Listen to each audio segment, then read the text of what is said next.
Hello friends, आज आम discuss करवा भारतर राज्य राजधानी और तार भाषा। वीडियो को शेष जाए देखु, ठीक से बुझी पारे। फास्ट है तमिलनाडु राजधानी है चेन्नई, तार भाषा है तमिल। केरल तार राजधानी है तिरुवनंतपुरम, भाषा है मलयालम। कर्नाटक तार राजधानी है बेंगलुरु, भाषा है कन्नड़ा हो जाए आकार छाड़ जा कन्नड़ा हम।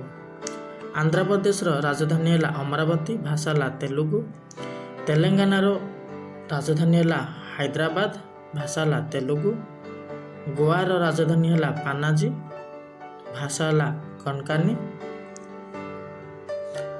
7 नंबर महाराष्ट्र राजधानी है मुंबई, भाषा है मराठी।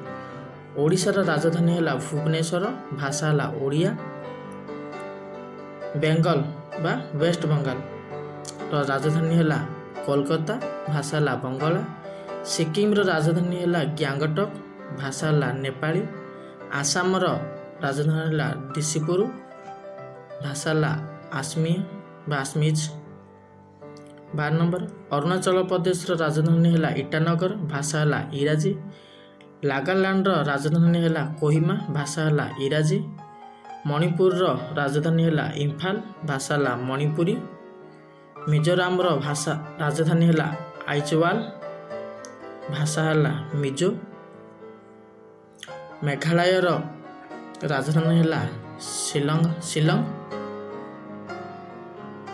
गाँ हो गाँ हेनी शिलंग हम, भाषा है इराजी।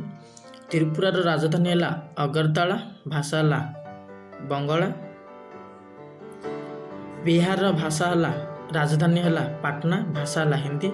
झारखंड राजधानी रांची, भाषा हिंदी।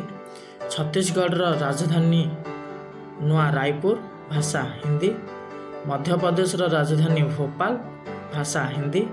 उत्तर प्रदेश राजधानी लखनऊ, भाषा हिंदी। हरियाणा राजधानी चंडीगढ़, भाषा हिंदी। तापर 24 नंबर उत्तराखंड राजधानी देहरादून, भाषा हिंदी। हिमाचल प्रदेश राजधानी शिमला, भाषा हिंदी। पंजाब राजधानी चंडीगढ़, भाषा पंजाबी। राजस्थान राजधानी जयपुर, भाषा हिंदी। गुजरात राजधानी गांधीनगर, भाषा गुजराती। हे सांग मैंने जदि तुमको ये वीडियो भल लगी तो लाइक कर, शेयर कर,